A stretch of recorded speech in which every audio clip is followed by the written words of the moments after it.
عدلیہ میں مداخلت روکنے کے لیے لاہور ہائی کورٹ کا بڑا فیصلہ سامنے آیا ہے۔ لاہور ہائی کورٹ کے جسٹس شاہد کریم نے 5 نکات پر مشتمل SOPs جاری کر دیے۔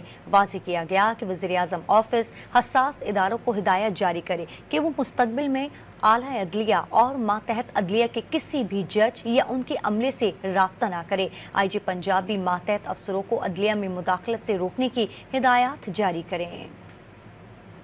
حکم نامے میں کہا گیا کہ وزیر اعظم آفس حساس اداروں سمیت تمام ایجنسیوں کو ہدایت جاری کرے کہ وہ آئندہ کسی بھی جج یا ان کے عملے کو اپروچ نہ کریں۔ لاہور ہائی کورٹ کے جسٹس شاہد کریم نے 5 نکات پر مشتمل SOPs جاری کر دیے، جس میں کہا گیا کہ IG پنجاب ماتحت افسروں کو عدلیہ میں مداخلت نہ کرنے کی ہدایت جاری کریں۔ ATCs کی سیکیورٹی کے حوالے سے اگر حفاظتی اقدامات کرنے ہیں تو متعلقہ جج سے مشاورت کی جائے۔ پنجاب کی انسداد دہشت گردی کی خصوصی عدالتیں 9 مئی کے تمام کیسز کا ترجیحی بنیادوں پر فیصلہ کریں۔ تمام ججز کو موبائل میں ریکارڈنگ ایپ بھی ڈالنے کی ہدایت کی گئی ہے۔